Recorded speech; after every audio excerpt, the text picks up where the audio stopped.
Okay, we are set up with our gauges. We have a standing pressure 112. Our probes are connected to liquid and the suction side, and I'm going to go ahead and turn it on.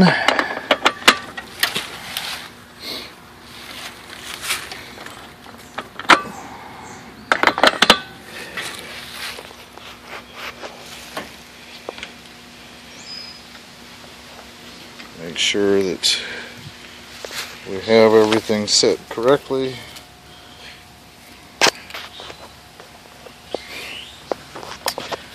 And since either have no call or no power, so we'll investigate that and be right back.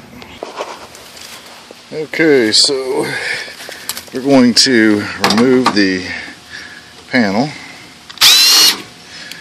to determine whether or not we have power, bad contactor, what the situation is here.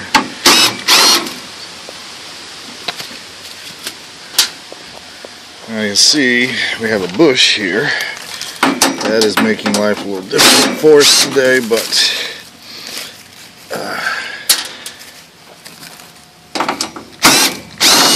we will get the panel off.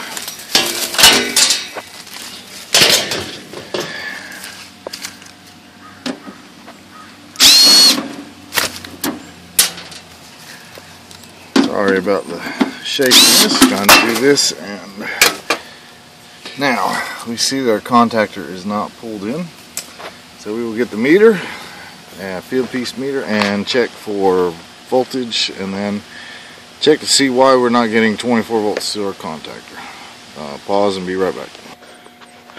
Okay, we have our meter set 600 volts, and we're going to test for electricity to our contactor.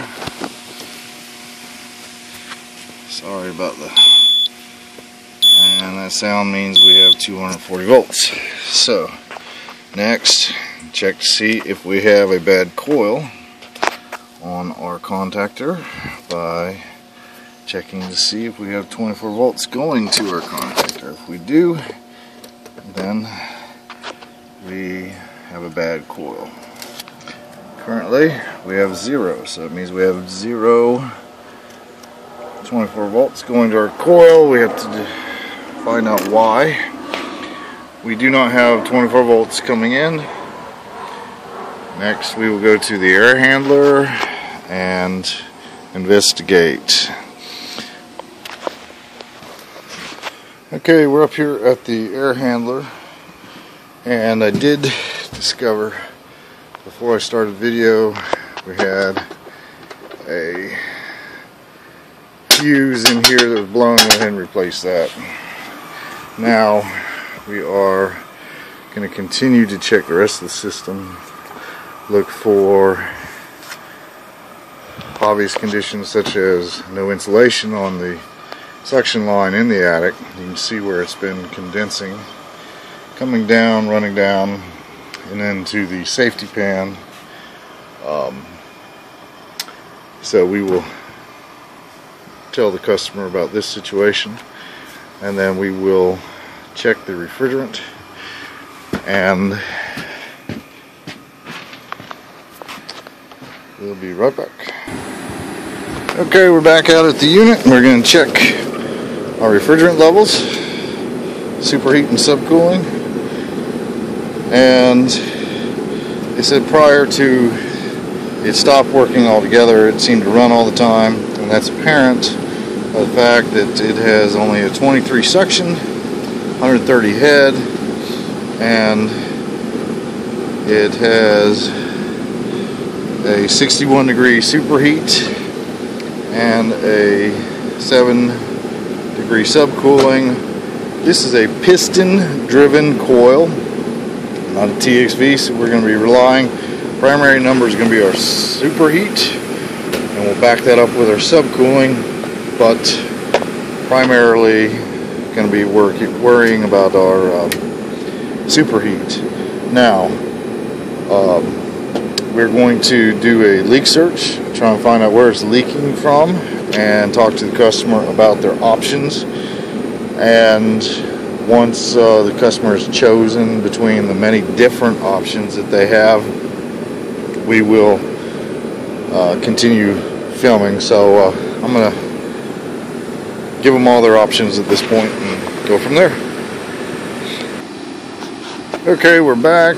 I have given customers several different options, located the leak in the evaporative coil, and the options that they had were to replace the evaporator coil, or to what we call a fill and seal. Basically, that is where we remove all the refrigerant. We're converting people to mo99 just because it's an environmentally friendly refrigerant, and whether or not you believe we should be converting at this point is kind of pointless, because the EPA says we have to, so therefore we're abiding by regulations. Also, so we're going to be converting them over to mo99, and then we will be sealing the system. If it's a small to medium sized leak, we will be sealing the system with Westinghouse leak stop, and we've had very good success with the conversion and sealing.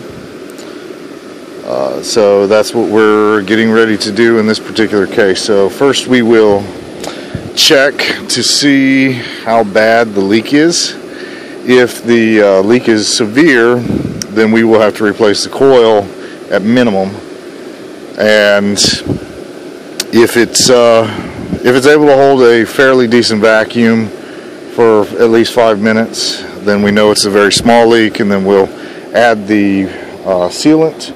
After we have a operating pressure, Westinghouse requires you have an operating pressure between 50 and 60. So we'll add some refrigerant, and then we'll add our sealant, and then we will have our mo99. We'll show you the conversion process, the difference, and why you need a digital, either a Testo 550 or a field piece. I have both. I prefer my field piece because, you know, you can put your wet bulb, dry bulb conversion in there. It's a little bit more accurate. You can do it with a handheld sling cyclometer, but you know, it's in my field piece. I gotta look for it. You have to excuse my truck. A little messy right now, but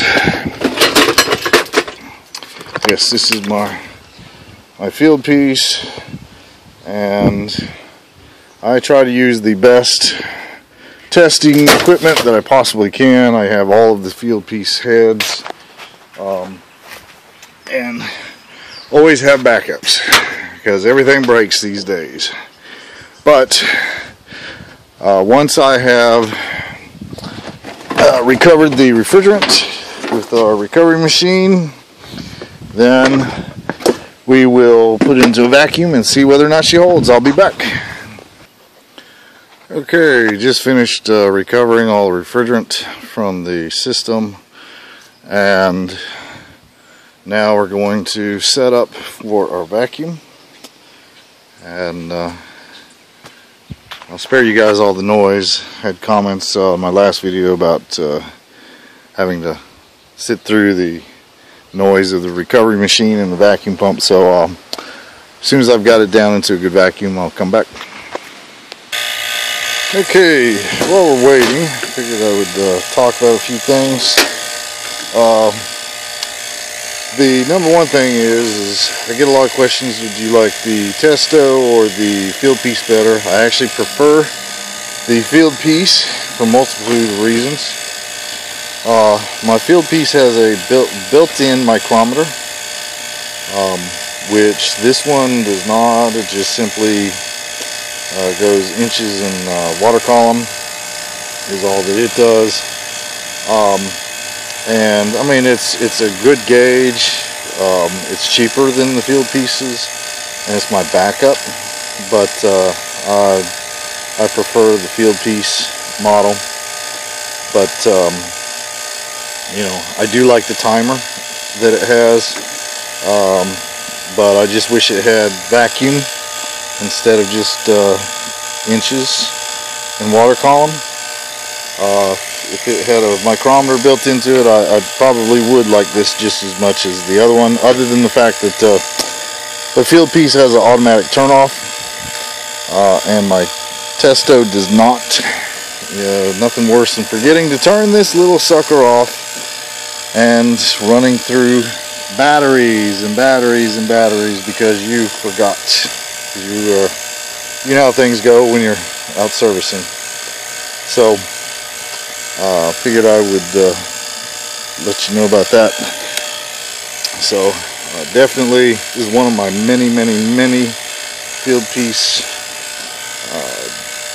instruments.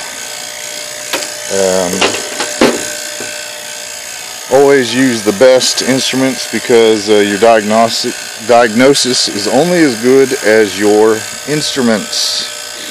So, but once we got into vacuum, I'll be right back.